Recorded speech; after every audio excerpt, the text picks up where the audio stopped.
నిర్మల్ జిల్లా కానూరు పట్టణంలోని మేడంపల్లి గ్రామానికి చెందిన సునీత లింబాజీ సుర్జాపూర్లో గతంలో సర్పంచ్ గా విధులు నిర్వహించి 2 గ్రామాల్లో ఓటర్ పేరు నమోదు కావడంతో నిన్న పార్లమెంట్ ఎన్నికల్లో సుర్జాపూర్ గ్రామంలో ఓటు ఉండగా మొదలు సుర్జాపూర్ గ్రామంలో ఓటు వేసి తదుపరి మేడంపల్లిలో ఓటు వేశారని, ఇది రాజ్యాంగానికి వ్యతిరేకమని వారిద్దరిపై చర్య తీసుకోవాలని ఖానాపూర్ తహసీల్దార్ కార్యాలయంలో ఫిర్యాదు చేసిన మేడంపల్లి సుర్జాపూర్ గ్రామస్తులు.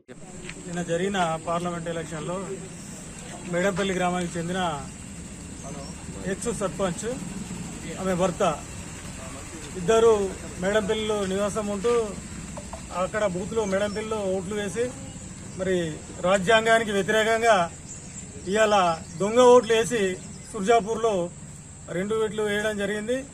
దానిపై మరి గ్రామ ప్రజలు అందరూ కలిసి రాజ్యాంగాన్ని వ్యతిరేకించిన వీరిపై చట్టరీత్యా చర్య తీసుకోవాలన్న ఉద్దేశంతో ఎంఆర్ఓ గారికి ఈరోజు మరి వారికి తగిన చర్య తీసుకోవాలని వారికి అప్లికేషన్ ఇవ్వడం జరిగింది. దీనిపై ఇక భవిష్యత్తులో కూడా ఎవరు ఇలాంటి తప్పులు చేయకుండా రాజ్యాంగంగా మనకు రాజ్యాంగం ఇచ్చిన ఓటు హక్కును న్యాయబద్ధంగా వేయాలే తప్ప ఈ దొంగ ఓట్లు వేసి మరి ఇట్లా చేయడం తప్పు. దీనిపై మేము తీవ్రంగా ఖండిస్తున్నాము. మరి ఎంఆర్ఓ గారికి ఇచ్చినాము.